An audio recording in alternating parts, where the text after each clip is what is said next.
ऐलान हो रहा है, निजात का भी ऐलान हो रहा है, उसे खुशखबरी भी अता की जा रही है। यहाँ भी कामयाब है और वहां भी नारे रिसालत, अज़मते कुरान, नारे तकबीर, नारे रिसालत। और मैंने बीच में गुफ्तगू की थी और कहा था कि हजरत 10 साल में वो कॉलेजेस में उतने किताबों की वर्क गर्दानी नहीं कर पाता। 10 साल में स्कूलों में कॉलेजों में उतने किताबों की वर्क गर्दानी नहीं कर पाता जितना कि 2.5 या 3 साल में एक कौम का छोटा सा बच्चा नुक्ते और जबर को अपने कलेजे में महफूज कर लेता। अगर जितने चैप्टर उसने पढ़े उनमें से किसी एक भी किताब को, एक भी बुक को अगर कहा जाए कि ज़बानी ऐसे सुना कि पेज नंबर भी इधर उधर न होने पाए, सतर नंबर भी इधर उधर न होने पाए, तो अरबों की दौलत खर्च करके LLB की डिग्री लेने वाला यतीम खड़ा होगा, हाथ जोड़ करके, हाथ बांध कर कह रहा होगा कि मुझे माफ करो, मैं इन सालों में किसी एक भी पतली सी पतली किताब को सतर बाई सतर, नुक्ता बाई नुक्ता, लाइन बाई लाइन याद नहीं कर पाया। तो यही पर आपके मदरसे में टूटी 4 दीवारियों में बैठने वाला एक नन्हा बेटा खड़ा होगा और उस LLB की डिग्री लेने वाले को आंखें दिखाएगा, कहा नादान तू अरबों खर्च किया, मैं सिर्फ दाल चावल खा करके तुझे मुकद्दरात भी सुनाता हूँ, साबिहात भी सुनाता हूँ, सबर शेर की तमीज भी बताता हूँ। कहा अलहम तो पढ़ा गया है, कहीं अलहम तो पे अगर पेश है तो हम शेर नहीं पढ़ सकते, अगर आयत पे सबर है तो शेर नहीं पढ़ा जाएगा, अगर शेर है तो सबर नहीं पढ़ा जाएगा। और वो आयत अगर कुरान में 20 मरतबे भी नाजिल हुई होगी तो 20 मकाम की तमीज करके बताया जाएगा। ये एजाज सिर्फ पूरी दुनिया में हाफिज़े कुरान को है, बाकी और किसी भी तालिबे इल्म को नहीं मिलता। नारे तकबीर, नारे रिसालत, मसलक आला हज़रत मुफ्ती कमालुद्दीन साहब क़िबला, नारे तकबीर, नारे रिसालत। ये सिर्फ एक दौर का मामला नहीं है, हजरत आदम से लेकर के हजरत ईसा तक, हजरत आदम से लेकर हजरत ईसा तक साहब किसी भी दौर में वो एजाज किसी को अता न किया गया जो एजाज आज इस उम्मत में अता किया जा रहा है। हजरत कुल हल यस्तविल्लज़ीना यअलमून वल्लज़ीना ला यअलमून आमन्तु बिल्लाहि सदक़ल्लाहुल अज़ीम व बल्लगना रसूलुहुन नबियुल अमीनुल मकीनुल करीम व नहनु अला ज़ालिका लमिनश शाहिदीन व शाकिरीन वल्हम्दुलिल्लाहि रब्बिल आलमीन।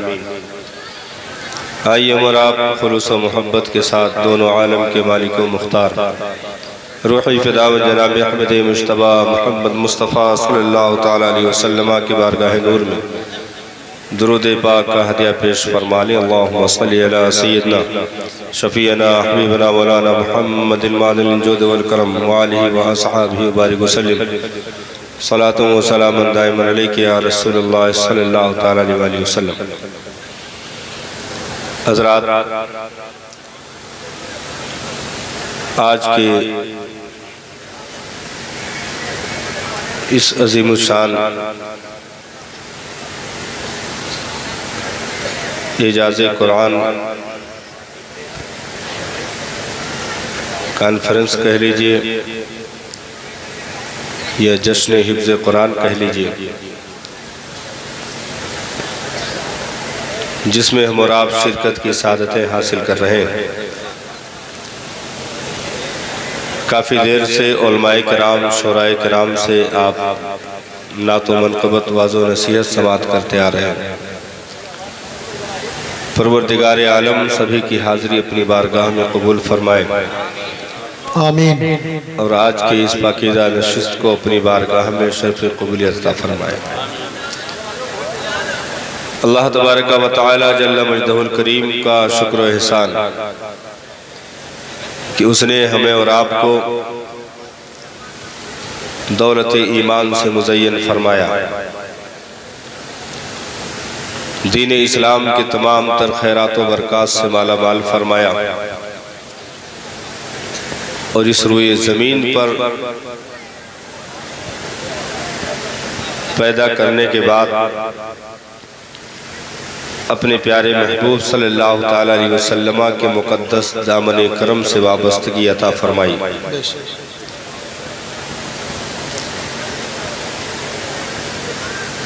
इस ज़मीन पर परवरदिगारे आलम ने जिस मकसद के तहत हम और आपको रखा है, वही मकसद अगर इंसान समझ जाए तो उसकी ज़िंदगी ऐसे कामयाब कर दी जाती है कि ये मिट्टी का पुतला तसव्वुर भी नहीं कर सकता। क्योंकि परवरदिगारे आलम ने हमें आम मखलूक की तरह इस ज़मीन पर नहीं रखा है, बल्कि इन हाथों में वो कीमती दामन अता कर दिया है कि अगर अपने आप में आ जाए तो फरिश्तों से भी आंखें मिलाने के काबिल हो जाए। बेशक बेशक। शर्त यह है कि अपनी कीमत हम समझ जाएं, क्योंकि इस जमीन पर पैदा तो सभी होते हैं, लेकिन हर एक के सर पे ताजे शाही नहीं रखा जाता। बेशक। नवाजिशें उन्हीं के लिए होती हैं, इनामात उन्हीं के लिए होते हैं जो उसकी कोशिश करते हुए अपनी जिंदगी के शब रोज गुजार दिया करते हैं। रब ने कौमे मुस्लिम को वो नेमतें अता कर रखी है कि ये अगर अपने आप में आ जाए तो बड़ी कीमती पगड़ियां अपने सरों पर रखने वाले भी इसकी चौखट पर घुटने टेकने पर मजबूर हो जाए। सारे खजाने इसके दामन में मौजूद हैं। अब उन्हें पहचानने की जरूरत है, उसकी मारिफत की जरूरत है। बंदा जब तक इल्म नहीं हासिल करता उस वक्त तक उसे वो उजाले नसीब नहीं होते, क्योंकि नबी ने इरशाद फरमाया कि इल्म रोशनी है, इल्म उजाला है। इल्म अपने और पराये में तमीज देती है। इल्म उस वजूद को मुमताज करती है। इल्म एक ऐसी रोशनी है जो उसकी जिंदगी को मनव्वर तो करती ही है, साथ उसके लगने वालों को भी रोशनी अता कर देती है। और इल्म की रोशनी रखने वाला कभी भटक नहीं सकता, कभी गुमराह नहीं हो सकता, कभी बेराहरवी का शिकार नहीं हो सकता। मौला अली करमल्लाहु वजहुल करीम फरमाते हैं कि इल्म तो मेरा तन्हाइयों का भी साथी है, जब मैं अकेले होता हूं तब भी मेरे साथ होता है, मैं भीड़ में होता हूं तब भी मेरे साथ होता है। और इल्म एक ऐसी दौलत है जिसमें कभी बंटवारे नहीं होते। उसके वजूद को इल्म ऐसे कीमती बना देता है कि बदन पे अगरचे फटे कुर्ते क्यों ना हो, लेकिन अगर इल्म का उजाला उसके सीने में मौजूद है तो बड़ी कीमती लिबास अपने बदन पर रखने वाले भी झुक करके उसे सलाम पेश करते हैं, क्योंकि इल्म उसके वजूद को झुकने नहीं देता बल्कि गैरों को अपने आगे झुकने पर मजबूर कर दिया करता है। बेशक बेशक। इल्म उसे ऐसे तमीज अता करता है, ऐसे इम्तियाज अता करता है कि बंदा वो चाहे गुर्बत का मामला हो, चाहे बहुत कमजोर खानदान में आने का मामला हो, चाहे सेहत के एतबार से कमजोरी हो या माल के एतबार से कमजोरी हो,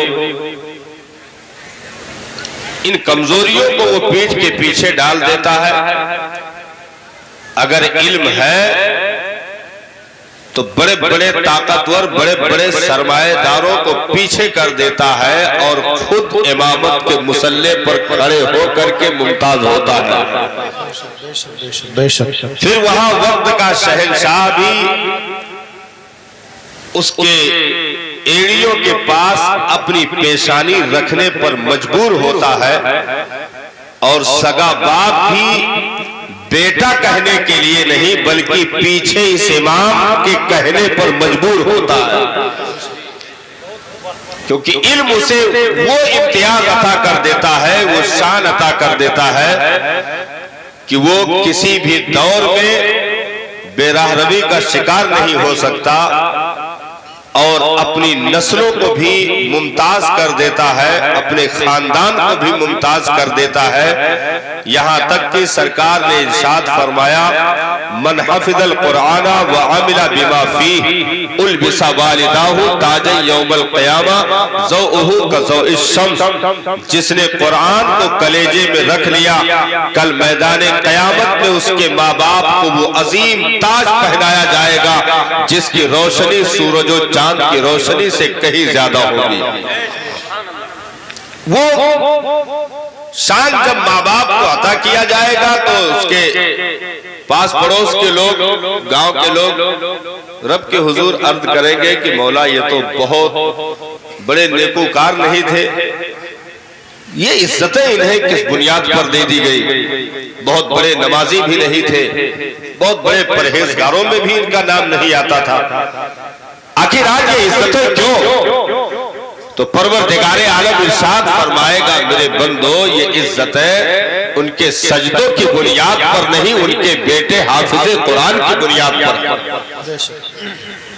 उनके बेटे ने मेरे कलाम को अपने कलेजे में रखा, बिस्मिल्लाह की बे से लेकर वन्नास के सीन तक 6666 आयतों को अपने कलेजे में जगह दी। तो वो एजाज मैंने आज हाफिज़े कुरान को अता कर दिया है कि उसकी वजह से उसके माँ बाप को भी ताजे ज़र्री पहनाया जा रहा है, और वो अफराद जिनको जहन्नम की सजा सुनाई जा चुकी हो, उसके खानदान और उसके मुताल्लिकीन में से उसके लिए आज इजाजत होगी कि उनकी उंगलियां पकड़ करके उन्हें जन्नत में ले जाए, उनको जन्नत का दाखिला करवाए और जहन्नम से छुटकारा दिलवाए। ये सारा एजाज सिर्फ और सिर्फ कुरान की बुनियाद पर है। और इरशाद फरमाया गया कि हाफिज़े कुरान को कल मैदान महशर में परवरदिगारे आलम इरशाद फरमाएगा कि आज दुनिया में जैसे कुरान का नगमा सुनाया करता था, आज मेरे हुजूर खड़े होकर कुरान का नगमा सुना। नारे तकबीर, नारे रिसालत। वो हाफिज़े कुरान खड़े होकर के रब के हुजूर कुरान का नगमा छेड़ेंगे। उलमा फरमाते हैं कि जन्नत के 100 दर्जे हैं, जन्नत के 100 दर्जे हैं। हाफिज़े कुरान को कहा जाएगा कि तू कुरान पढ़ता जा और उन दर्जों पर चढ़ता जा, यहाँ तक कि वो कुरान पढ़ते पढ़ते जन्नत के 100 दर्जों को पार कर जाएगा और उसे उसी कुरान की बुनियाद पर वो बुलंद शान मैदान महशर में अता किया जाएगा कि ये कुरान झूठ कर सुनाता जाएगा। रब कहेगा और सुना कि तेरी आवाज भली मालूम होती है, तेरी आवाज बहुत बेहतर मालूम होती है। ये सिर्फ और सिर्फ इल्म की बुनियाद पर, उसी कुरान की बुनियाद पर उसे वो एजाज अता किया जाएगा। तो ये तो आखिरत के मामले हैं साहब। दुनिया में भी परवरदिगारे आलम उसे वो एजाज अता करता है कि कभी किसी हाफिज़े कुरान को, आलिम दीन को दुनिया में किसी के आगे भीख मांगने नहीं देता है। दुनिया में किसी के सामने कटोरा दिखाने के लिए या हाथ फैलाने के लिए मजबूर नहीं करता है। दुनिया में कभी उसे हराम मौत मरने नहीं देता है। बड़ी बड़ी सैलरी पाने वाले रोड पर धरना करके खुदकुशी करते हैं, अपने आप को आग के हवाले कर लेते हैं। लेकिन आज तक दुनिया की तारीख में आपने 0 पॉइंट पर सैलरी होने के बावजूद भी किसी आलिम को धरने पर बैठा नहीं देखा होगा, किसी आलिम को आत्महत्या करते नहीं देखा होगा, किसी आलिम को खुदकुशी करते नहीं देखा होगा कि ये सैलरी को लेकर के रोड पर उतर आया हो, या धरना प्रदर्शन कर रहा हो, या खुदकुशी कर रहा हो, या अपने आप को आग के हवाले कर रहा हो। नहीं साहब, इल्म एक ऐसी खूबसूरती है, ऐसा हुस्न है और एक ऐसी गैरत उसे अता कर देता है कि दुनिया में वो फटे लिबास में भी खुददारी की जिंदगी गुजारता है, शहंशाही की जिंदगी गुजारता है। और बड़े बड़े शोरमा भी उसकी दहलीज पर हाथ फैलाए हुए खड़े होते गए, क्योंकि ये इम्तियाज खानदान की बुनियाद पर नहीं बल्कि इल्मे दीन की बुनियाद पर उसे अता किया जाता है। तो आज बहुत खुशी हुई ये सुन करके कि इदारे में उलमाए किराम की मुकद्दस निगरानी में, हुफ़ाज़े किराम की मुकद्दस निगरानी में 3 बच्चों को वो एजाज हासिल हुआ है अल्हम्दुलिल्लाह, कि जिन्होंने अपने दिल की तख्ती पर कुरान के सिपारों को नोट कर लिया है। ये सिर्फ मदरसे की कामयाबी नहीं है, सिर्फ उस्ताद की कामयाबी नहीं है, बल्कि पूरे गांव की कामयाबी है, और कह लीजिए पूरे कौम की कामयाबी है, और आगे कह लीजिए पूरी उम्मत की कामयाबी है।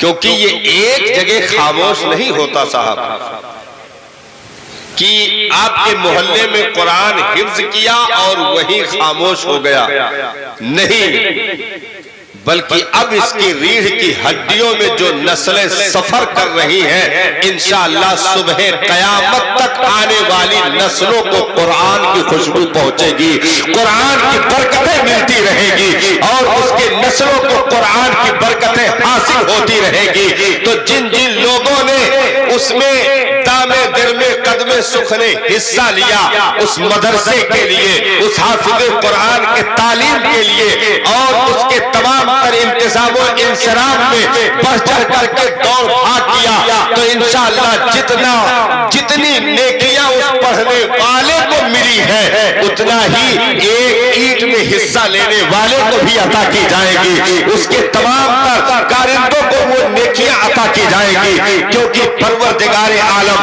उसके तमाम तर मुआविनीन को वो एजाज अता फरमाता है, जो घर में बैठ करके सिर्फ दिल में ये सोचते रहे कि काम बहुत अच्छा हो रहा है, उन्हें भी वो एजाज अता किया जाएगा, उन्हें भी वो नेकियां अता की जाएगी। क्योंकि परवरदिगारे आलम के उस कलाम को उसने याद किया है, जो कलाम कभी मुस्तफा के कलेजे पर उतर चुका है, जो कलाम सिद्दीक़ अकबर ने याद किया हो, जो कलाम फारूक आदम ने याद किया हो, जो कलाम उस्मान ज़ुन्नूरैन ने याद किया हो, जो कलाम मौला अली फातिह खैबर ने याद किया हो, उस कुरान को उसने अपने कलेजे में जगह दी है। तो अब इंशाअल्लाह सुबह कयामत तक आने वाली नस्लों में वो चमकता और दमकता रहेगा। क्योंकि दुनिया की तालीम में, दुनिया की तालीम पर अरबों रुपए खर्च करने वाले एक तरफ और एक फटी चटाई पर बैठ करके कुरान का याद करने वाला एक तरफ होता है। दुनिया को दावत आदम से हजरत ईसा तक पिछले अदवार में पैगंबरान पर किताबें नाजिल हुई, वो चाहे तौरात हो, ज़बूर हो, इंजील हो, दीगर सहाइफ हो, किताबें पैगंबरों को अता की गई। हजरत मूसा अलैहिस्सलाम को भी किताब मिली है, हजरत दाऊद अलैहिस्सलाम को भी किताब मिली है, हजरत आदम को भी सहाइफ मिले हैं, हजरत इब्राहिम को भी सहाइफ मिले हैं। इन पैगंबरान को किताबें दी गई। किताब मखसूस वक्त में मखसूस जगह पर दी गई, कंप्लीट दी गई, थोड़ी थोड़ी करके नहीं दी गई, बल्कि अगर तौरात को दिया गया तो कंप्लीट दिया गया, अलग अलग जगहों पर नहीं रखी गई। लेकिन उस तौरात के हाफिज सिर्फ वही होते थे जिन पर वो तौरात उतरती थी। ज़बूर के हाफिज वही हुए जिन पर ज़बूर उतरी, इंजील के हाफिज वही हुए जिन पर इंजील उतरी, सहाइफ के हाफिज वही हुए जिनको सहीफे दिए गए। उम्मत में जब उतरी तब से लेकर आज तक कोई भी न तौरात का हाफिज हुआ, न इंजील का हाफिज हुआ, न ज़बूर का हाफिज हुआ। वो किताबों के हाफिज सिर्फ पैगंबर हुए, पैगंबर। उम्मत में एक भी बच्चा उन किताबों के सत्रों को ज़बानी याद ना कर सका, या उसके बाद भी जितनी भी धार्मिक किताबें हुई, आज तक कोई माई का लाल ज़बानी याद ना कर सका। ये एजाज आसमानी किताबों को ज़बानी याद करने का एजाज सिर्फ पैगंबरों के हिस्से में रब ने रखा था। कि तौरात के हाफिज पैगंबर होंगे, ज़बूर के हाफिज पैगंबर होंगे, इंजील के हाफिज पैगंबर होंगे, ये एजाज चला आ रहा था। बात आई दौरे नबवी तक, तो नबी के दौर में जब कुरान नाज़िल हुआ, कुरान उतरना शुरू हुआ, तो रब ने सबके महबूब ने अर्जी लगाई, मौला इस किताब का हाफिज सिर्फ तेरा महबूब नहीं बल्कि तेरे महबूब की उम्मत भी होगी। ये एजाज जो नबियों को दिया गया था, वो एजाज तेरी उम्मत को भी अता किया जाए। रब ने इरशाद फरमाया, महबूब मैंने वो एजाज अता किया, तेरी उम्मत के छोटे से छोटे बच्चे भी अगर कुरान के सामने जानवे तलम्मुस को तय करेंगे और कुरान को दर्दे दिल के साथ याद करना शुरू करेंगे, तो कुरान जैसे आज तेरे कलेजे में उतर रहा है, ऐसे उनके कलेजे में उतर जाएगा और दिल की तख्ती पर 6666 आयतों को तहरीर कर दिया जाएगा। यहाँ तक कि 6 साल का बच्चा भी हाफिज़े कुरान होगा, 7 साल का बच्चा भी हाफिज़े कुरान होगा। और 6 साल और 7 साल का तो मामला अलग है। वो एजाज अता कर दूंगा कि तेरी उम्मत में माओ के पेट में भी हाफिज़े कुरान होंगे। 6-7 साल का मामला तो अलग है। वो एजाज अता कर दूंगा कि माँ के शिकम में कोई 14 पारे याद करके आएगा, कोई 15 पारे याद करके आएगा, कोई 17 पारे याद करके आएगा और दुनिया को दावते नज़ारा देगा कि वो दुनिया के तालीम पर मर मिटने वालों, तुम्हारा मकाम अलग है। मुस्तफा पर उतरे हुए कुरान को याद करने का मकाम ही अलग है। बहुत आज इस पर बहुत सारे एतराज़ात होते हैं कि भाई कुरान को याद करता है आदमी, 2 साल 3 साल का अरसा गुजार देता है, तो उसको क्या मिलता है? अरबी चीज याद कर ली, अब वो उससे दुनिया में क्या कर सकता है? ये एक ढोंग है जो दुनिया में हर दौर में पैदा होता रहा और आज भी पैदा हो रहा है। और काठ के उल्लू याद रखो, हर दौर में बकवास करते रहे हैं, आज भी कर रहे हैं, करते रहेंगे। ये क्यों हो रहा है, वो क्यों नहीं हो रहा है, यहाँ क्यों रख दिया, वहां क्यों नहीं रखा है,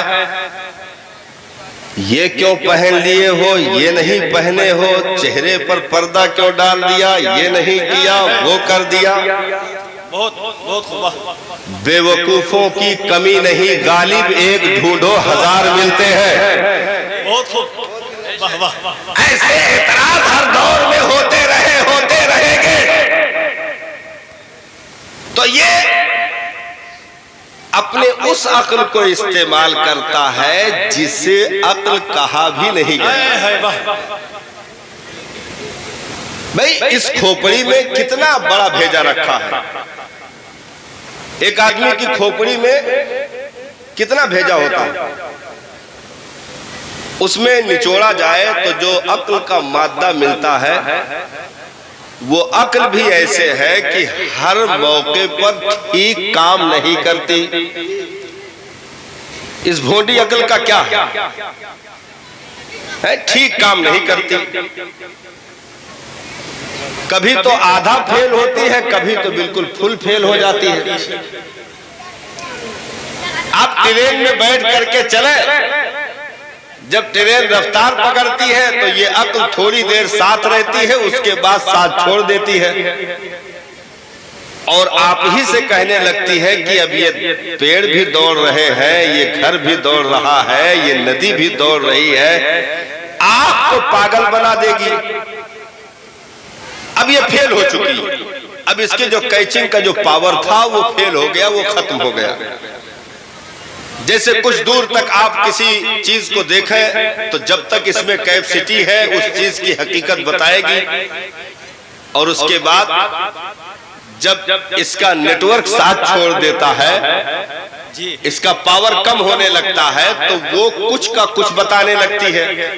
वो ऐसे है जैसे रेतीली जमीन पर भरी दोपहर में कोई सफर कर रहा हो तो ये कुछ दूर तक तो रेत बताती है, उसके बाद फिर इसे पानी बताने लगती है। जिसे शराब कहा जाता है, धोखा कहा जाता है कि दूर दिखाई पड़ता है कि वो पानी है, बिल्कुल जल थल है मामला, बस दौड़ के पहुंचो कि प्यास बुझ जाएगी। और जब पूरी कुव्वत सर्फ करके पहुंचता है तो अक्ल तो फेल हो चुकी है, वहां सिर्फ रेत का ढेर होता है, पानी की बूंदें नहीं होती। तुम ऐसी अक्ल पर भरोसा कर रहे हो, ऐसी अक्ल पर जो कभी साथ हो कभी साथ ना हो। थोड़ी सी इधर से उधर हो जाए तो ये हुस्न भी बेकार, ये लिबास भी बेकार, ये जिस्मो जिस्मानियात भी बेकार।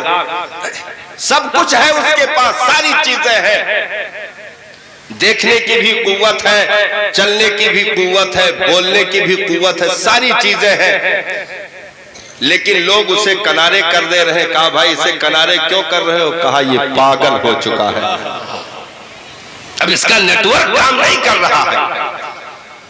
तो इस अक्ल की ये हकीकत है जो कभी साथ रहे कभी साथ ना रहे।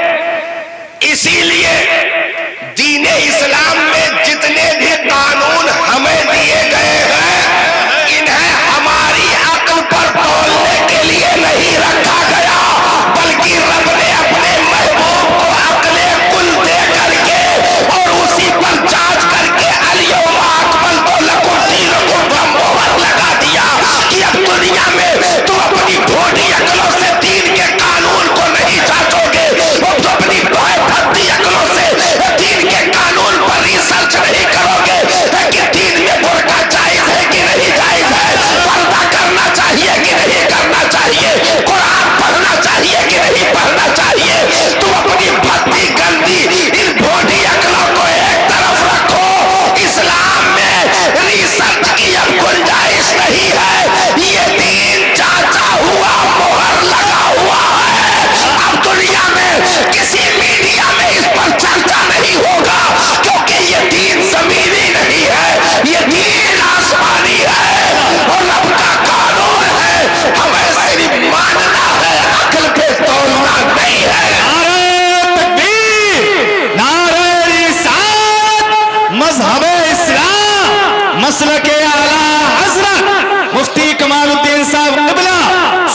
डिबेट किए जाते हैं और वो लोग डिबेट में बिठाए जाते हैं जी जो पेशाब करके अपने आप को पाक करने का तरीका भी नहीं जानते।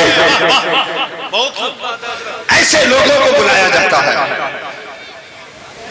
जो इस्लाम के अलिफ तक भी खुद तो क्या उनकी नस्लें नहीं पहुंच सकी। ऐसे लोग रिसर्च करते हैं और कहते हैं मैंने कुरान पढ़ लिया, मैंने कुरान की पूरी मीनिंग देख ली,